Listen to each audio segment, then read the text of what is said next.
Seethi Sahib memorial higher secondary school സ്നേഹഭവനം കൈമാറി. Azhikode Seethi Sahib memorial higher secondary സ്കൂളിലെ വിദ്യാർത്ഥികൾക്കായി നിർമ്മിച്ച സ്നേഹഭവനത്തിന്റെ ഉദ്ഘാടനവും താക്കോൽ കൈമാറ്റവും കയ്പമംഗലം MLA KK വത്സരാജ് നിർവഹിച്ചു.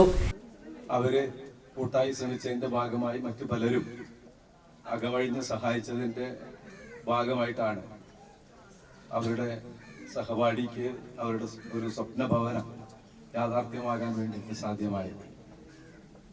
ഇവിടെ അതുമായി ബന്ധപ്പെട്ട് നടന്ന കാര്യങ്ങൾ അതിന്റെ റിപ്പോർട്ടിൽ വളരെ വിശദമായിട്ട് ഇവിടെ പറയും എന്ന് ഞാൻ കരുതുകയാണ്.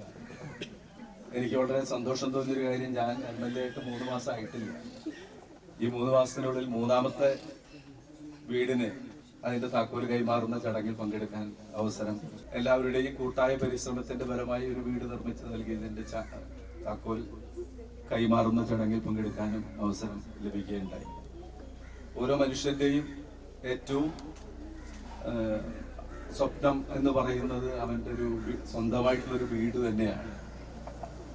കുടുംബം ഏറ്റവും സുരക്ഷിതമായി ജീവിക്കാൻ കഴിയുന്ന ഒരു വീടുണ്ടാവുക എന്നുള്ളത് എല്ലാവരുടെയും സ്വപ്നമാണ്. ആ സ്വപ്നം യാഥാർത്ഥ്യമാക്കാൻ കഴിയാത്ത അനവധിയായിട്ടുള്ള ആളുകൾ ഇപ്പോഴും നമ്മുടെ നാട്ടിലുണ്ട് എന്ന് നമുക്കറിയാം.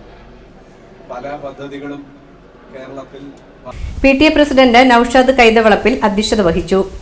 SSM trust president PS Seethi master ആമുഖ പ്രഭാഷണവും ഹഫീദ PS റിപ്പോർട്ടും അവതരിപ്പിച്ചു. ET Tyson master, Althaf KM എന്നിവർ മുഖ്യാതിഥികളായിരുന്നു.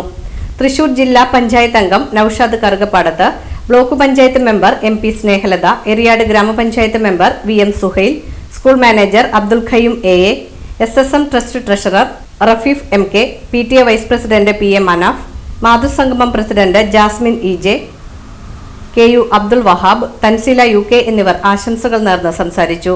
സ്ഥലവും വീടും നിർമ്മിക്കുന്നതിനായി 12 ലക്ഷം രൂപയാണ് സ്വരൂപിച്ചത്. സ്കൂൾ പ്രിൻസിപ്പൽ TV സമീന സ്വാഗതവും ഡോക്ടർ ഫസീല PK നന്ദിയും രേഖപ്പെടുത്തി. ഞങ്ങളുടെ 4 മക്കൾക്കും ആയിട്ട് ഞങ്ങളുടെ Seethi Sahib higher secondary school, അതിലെ PTA മാനേജ്മെന്റ്, അതോടൊപ്പം തന്നെ ഞങ്ങളോടൊപ്പം കൈകോർത്ത ഒരുപാട് സുമനസ്സുകളുണ്ട്. ഈ ഒരു ആവശ്യം ഞങ്ങൾ ഉന്നയിച്ചപ്പോൾ കഴിഞ്ഞ 1 വർഷത്തിന് മുമ്പാണ് ഞങ്ങൾ NSSന്റെ ഒരു വീട് ടൈസൺ മാസ്റ്ററുടെ സഹായത്തോടു കൂടി നിർമ്മിച്ചു നൽകിയത്. ആ വീടിന്റെ താക്കോൽദാനത്തിന്റെ ആ ഒരു ദിവസത്തിലാണ് ഇങ്ങനെ ഒരു വീടിന്റെ ആശയത്തെ കുറിച്ച് ടൈസൺ മാസ്റ്ററോട് ഞങ്ങൾ പറഞ്ഞത്. അപ്പൊ തന്നെ മാഷ് പറഞ്ഞു ധൈര്യമായിട്ട് ഏറ്റെടുക്കാൻ. അപ്പോൾ മാഷിന്റെ ആ വാക്കിന്റെ ബലത്തിൽ ഞങ്ങൾ ആ ഒരു കർമ്മം ഞങ്ങൾ ഏറ്റെടുത്തു.